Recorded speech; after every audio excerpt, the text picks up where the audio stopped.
Well, hi everyone. My name is Beth Moore, since this is going out across the country. I'm currently the director of the immunology program here at the University of Michigan, and I've been involved actively in recruiting for the immunology program for the past 15 years. And maybe just one disclosure, I was probably in that data set from UT Southwestern, since that's where I did my PhD work. So I guess maybe the most important thing, let me see if I can just pull this up.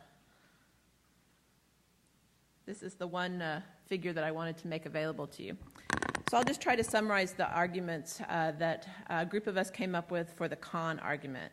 And I think maybe the most important thing to start off with is just to admit that admissions decisions are very difficult.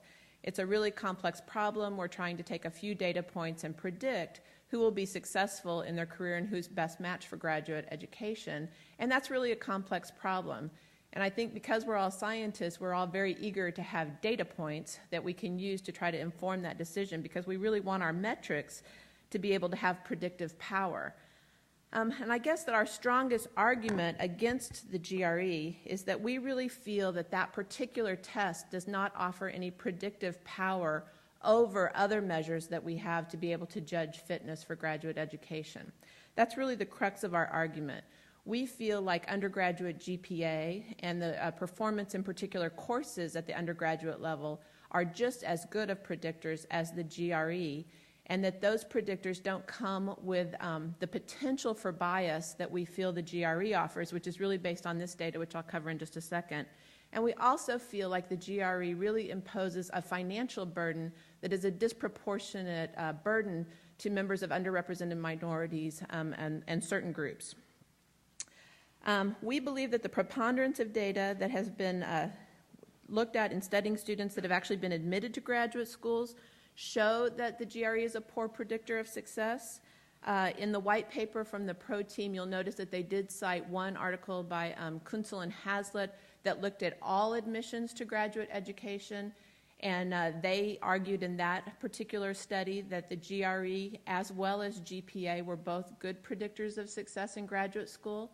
I guess what we would argue, and some of the criticism of the PRO team's argument was that a lot of the studies that we cited were looking only at people who actually entered graduate school, and so that there might have been some selection bias in the statistics of only looking at people who actually got in. I will point out that this data right here represents GRE scores and the quantitative and verbal portions of the GRE across a variety of ethnic groups, as you'll see, and this data is all comers. So this is not selected data based on people who actually got into graduate school. This is looking at the average test scores for people applying to graduate school in all fields.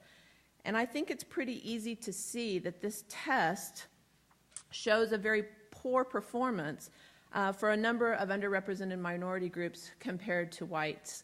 And I think that when you consider that President Schlissel has made diversity be really a cornerstone of what the University of Michigan stands for, and that a lot of what the University of Michigan has stood for over the years has been to value diversity in education.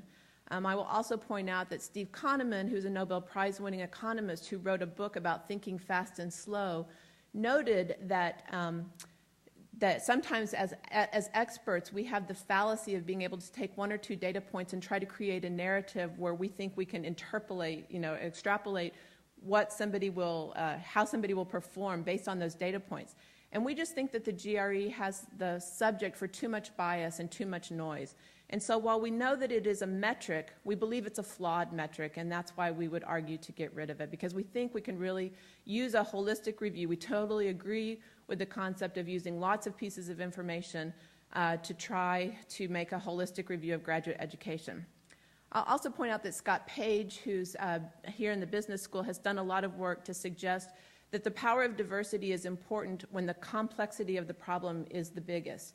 And so I think when we're thinking about complex biological questions that we're trying to get our students to tackle and understand, that there's great value in having diversities of opinions and experiences in tackling those problems in the lab. And so that's one reason why we're really committed to diversity. I know the PRO team is also committed to diversity. I think we just differ in how we view the use of the GRE in establishing that. I think they're arguing that you could use the GRE to pull up some students who might perform poorly in other areas to increase diversity.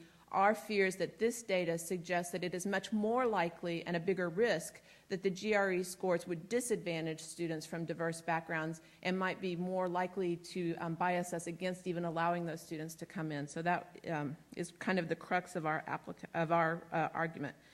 I also want to make the point about the economic argument. We think that if we require the GRE, students are really going to feel pressure to prepare for the GRE course. In the white paper, we provided a lot of information about the cost of the prep classes.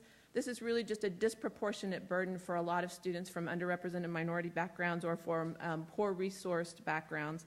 And we would like to eliminate that burden or that barrier to admission.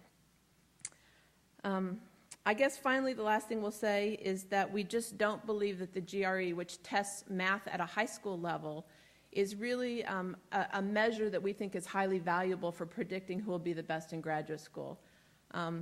I think that we feel like the ability to look at letters of recommendation, students' research statements, and really the interview. I cannot stress how important we think that the interactions of the students when they come and interview with the faculty, that we think that that gives us our best data with which to use a holistic evaluation. Certainly in the immunology program, we have tried to devalue GRE scores over the last many years. We did not look at them at all in our applicant pool last year, and we feel like we've still continued to recruit outstanding students.